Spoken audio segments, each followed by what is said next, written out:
Hindi po, tinatanong ko po kayo. No, kasi, I don't know Administrative Order number 239. no, hindi po ninyo alam, sasabihin ko sa inyo. I don't Ulitin need to ko. know, Mr. President. I'm not interested. Hindi po kayo interesado sa isang bagay na napaka-importante sa ating bansa?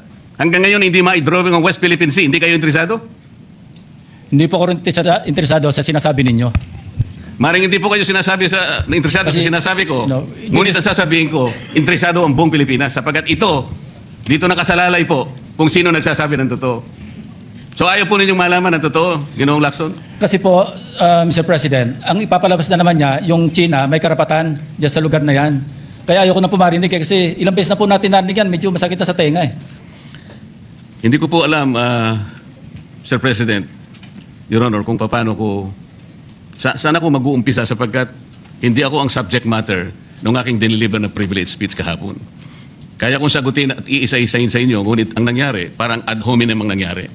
Sa akin po, natutukoy lahat ang inyong privilege speech ngayon, samantalang ang inaasahan ko ay sasagutin nyo yung privilege speech kahapon. Kasi kung ganun pong mangyayari, Mr. President, malilihis na naman po tayo sa inaasahan ng ating mga mamamayan. Dito lilitaw ngayon ang nauna pong mga patakarang nakita ko sapagkat kailanman hindi natin makakalimutan at huwag natin kalimutan na talaga pong nilimas po ang kabangbayan. Yun na po yung gusto nating pag-usapan dito. Kung sasagutin ko po ng isa-isa ang ibinibintang po ninyo sa akin, maliliis na naman po ang pinag-uusapan na kailangan na po ng taong bayan na malaman na po ang katotohanan. Sino po ang may pakana? Sino po ang mga mastermind sa nangyaring nakawan sa ating kabangbayan? Ito po ay hindi pangkaraniwang pagnanakawan, Ginoong Pangulo. Yun po ba ang gusto niyong mangyari, Ginoong Ping Lacson? Negative po. Sigurado hindi po yun. Bakit Kayo po? po naglilist. Sino pa po nagsimula nito? Nung una Bakit pong po? privilege speech ninyo, hindi ko na sinagot kasi ayoko magkagulo. Pero enough is enough. Kahapon, nanonood ako sa aking opisina, gusto kong bumaba, kaya lang malalim na ang gabi at ayoko maabala yung trabaho sa Senado. Kaya nagsabi ako sa ating Senate President at ito'y na-manifest niya kahapon, narinig ko, na I was told na sasagot ako ngayong araw na ito. Wala pong gustong maglihis sa usaping flood control. Ako nga po, very passionate po ako dyan, mulat sa pool. Wala po kayo rito. Ako po'y talagang lumalaban sa korupsyon. Pagdating sa national budget, pagdating sa lahat ng usapin, hindi nyo po matatawaran ang aking hangarin. Maituwid ang lahat ng katiwalian dito sa ating bansa dahil hindi po tayo muusad. Pero enough is enough. Patuloy po kayo sa pag-atake sa akin. Balikan nyo po, res ipsa loquitur. Andyan po lahat eh. Wala po kayo inimbento. Salita nyo po lahat yan eh. Sabi nyo, iniinsulto ko kayo. Sagutin nyo po. Totoo po ba o hindi yung ating napanood sa mga video? Totoo po ba o hindi yung aking mga binanggit? Tapos na po kayo. Tapos na po. Kasi po ganito I suggest that the two gentlemen address the chair instead of addressing each other. Sorry, Mr. President. Pagpaumanhin po ninyo, Ginoong Pangulo, ngunit nakakalimutan po ng ating Senator Ping Lacson na siya po ang nagumpisa sa ngayon lang. Eh. Ako rin po ay defensor ni Vizcaya. Palagi niyang ipinipilit yun. Hindi niya makalimutan ang sinabi ko na nung ako po ay nasa Blue Ribbon Committee, tungkulin ko po kasi na ipaglaban ang sino man, witness man siya, resource person, siya po ang kauna-unahan na nag-apply ng Witness Protection Program. Sa aking palagay po, nung panahon na yon, ay kakailanganin namin siya sapagkat mga pangalang malalaki ang dapat na makuha natin. Hindi naman siya, ang ibig ko sabihin, si Vizcaya po ang mismong nagbigay po ng kanyang kagustuhan. Nung una po, Mr. President, ayaw ko nga maniwala sa kanya. Kaya sinabi ko sa kanya, gumawa ka ng sulat, kahit sulat kamay, para sa ganun, walang masabi ang iba na parang ako pang nag-initiate sa'yo dahil hindi kita kakilala. Kailangan malaman muna natin kung ano ang laman ng iyong testimony. At kailangan ma-determine natin kung talagang meron kang may kukontribute ng mga pangalan. Kasi importante na lumitaw ang mga pangalan ng mga taong talagang utak ng pagnanakaw na ito. Yun po ang pinag-umpisahan nun eh. Dahil mabigat ang kanyang gagawin, Mr. President, nakita ko sa kanyang kagustuhan na siya sumailalim sa Witness Protection Program. Kinilala ko naman yun, Mr. President. Malalagay nga sa alanganin ang buhay niya. Yun po naman yung nakalagay sa batas eh. Bakit ngayon akusahan ako na ako pa ang nagdidepensa sa kanya? Nandun naman po sa batas eh. Kaya nga po nang ipilit po ng ating DOJ Secretary na pinipilit niya magkaroon ng restitution, sinabi ko huwag mong gagawin yan. Wala naman sa batas yan eh. Ipipilit ninyo sa pamagitan ng memorandum ninyo na kahit wala sa batas para siya maging katanggap-tanggap na Witness Protection Program witness, ay gagawin yung mag-restitute siya. Wala po sa batas yun, Mr. President. Yun po yung nilalaban ko. Kung napagkamalan niya na dinidepensahan ko, hindi po pwede yung ganun, Mr. President.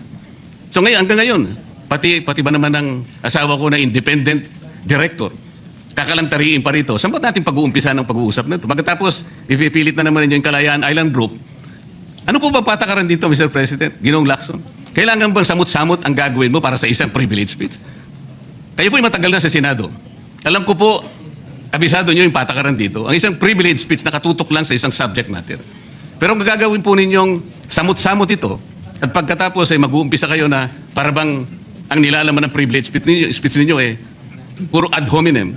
Wala po tayong matatapos dito. Ang hangarin po natin dito ay yung subject matter na pinipilit natin sapagkat ito po ang inihintay ng taong bayan.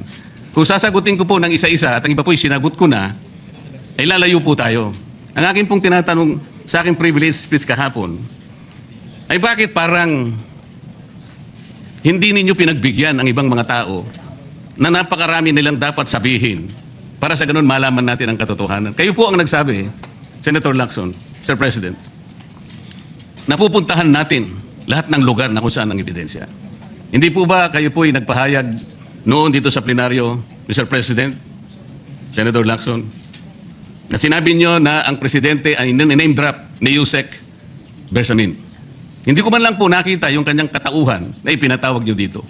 Samantalang napakalaki ng dapat niyang ipaliwanag sapagkat kayo po ang nagsabi sa pamamagitan ng pagtitiwala ninyo sa ibinigay na testimony ni Yusek Bernardo na niname drop niya ang presidente. 100 billion pesos po pinag-uusapan dito na kung saan ang porsyentong tinanggap nila sang-ayon din sa inyong pagpapahayag ay 8 billion pesos. Nagtataka po kami, ang taong bayan, hindi nyo man lang pinatawag si Yusek Bersamin. Nagtataka din po ako. Alam po ninyo ito. Nakiusap. Nagpresenta si ex-Governor Chavit Singson. At iminungkahi ko po sa inyo. At ang sabi niyo, sige po, sa susunod na pagdinig natin, ay iimbitahan natin siya. Sapagkat marami raw siyang gustong ibahagi sa ating pagdinig tungkol sa mga projects sa Ilocos. Ngunit hindi po niyo tinawag. Yun po yung pinagtataka. Ito po yung gusto ko sanang sagutin ninyo. Sa akin po, wala nang kwenta kahit na ako'y patutsadahan ninyo na ganito ako, ganito kami, ganyan. Hindi na po mahalaga sa akin yun Ang mahalaga po, Mr. President, ang taong bayan ngayon na naghihintay ng kasagutan sa maraming tatanungan nila kung magagawa pa natin na buklatin lahat ang dapat buklatin. Kilalanin kung sino dapat kilalanin. Ang gusto ko pa po sana, Mr. President, sana sagutin po ninyo, Senator Lacson. May I respond, Mr. President? May I respond, Mr. President? Yes, please, go ahead. Mr. President, Your Honor, have you read the partial committee report? Ganito po ang nangyari, Mr. No, have you read the President. partial committee report? That is my question, Mr. President. Binasa ko po, ngunit hindi ko po magawan ng paraan kung paano ko po itatrato. Kasi kahit na po ganun ang nangyari, tiningnan ko po Kaya lang, sabi ko sa mga staff ko, nung mag-meeting kami, bakit ka ako wala man lang pirma ito? Ito po italiwas po sa inyong ipinahayag kahapon. Sinabi nyo rito, If I may be natanggap allowed, ko. Mr. President. Patapusin niyo muna ako para may paliwanag ko kung bakit hindi man lang ako sumagot sa inyo dito sa ibinigay niyong material na ito. Kasi sinabi po ninyo, for one, I have it on record that his office already received a copy of the BRC Parcel Committee report as early as February 11, both hard and soft copies, but he has not signed it, even with I dissent remark. It follows that as chairman, I was first to sign before routing the same contrary to his claim that I did not. Kahapon lang po namin nakita ito, Mr. President. Pero hawak ko po dito yung pinrint namin kopya na nakuha lang namin sa isang link sa PDF document. Kami lang po nagprint nun. Wala pong pirma. Mr. President, we assume that it came from the office of Senator Lacson or probably from the Blue Ribbon Committee. I would not assume otherwise. So sabi ko, kung walang pirma ito, wala man lang covering letter, ano bang gagawin namin dito? Gagawin ba nating banderitas ito? Ganun po ba yung pagbibigay ng isang importanteng dokumento? Kung inaakala po yung importante ito, bakit wala naman pong pirma man lang? Sa akin So palagay, hindi po ganun ang pagtrato sa amin bilang miyembro ng Blue Ribbon Committee. Dapat man lang sana, kahit na initial nyo lang po at meron siguro kayong instruction doon, anong gagawin namin dito? Now, before Senator Lacson responds, will you answer the question? Did you read it or not? That was the question. Yes, Mr. President. You read it. Okay, Senator Lacson, go ahead. Yes, Mr. President. I mentioned it in my privilege speech. binigyan po natin ng tikitigis ang kopya na may watermark ng kanilang opisina. Una, nagkaroon po tayo ng isang masamang experience na nag-leak yung nauna ng niroute na committee report. So naisip namin, para matunto natin kung saan opisina manggagaling ang leak, bigyan natin ng tikitigis ang kopya. Hindi po talaga pipirmahan yun kasi advance copy po yun eh. Nasabihan po namin ng kanilang mga staff na kapag ready na sila na pumirma at nabasa nila, hudyatan nila kami, ipapadala namin yung physical or yung hard copy. Nandun po yung signature page, nakapirma po ako doon. Hindi ko po pwedeng ikalat yun nang wala akong pirma kasi ako yung chairman. Hindi niyo po narinig yung aking paliwanag sa aking privilege speech na talagang walang pirma yung aming ikinalat sa bawat miyembro. Dahil yon para lang mapabilis, kasi 400 pages po, alam ko magtatagal mabasa. So para simultaneously, isipin niyo po Mr. President, kung isang kopya lamang yon na aking igagala sa 17 o 20 miyembro ng Blue Ribbon Committee, isang taon po, baka hindi pa tapos mabasa.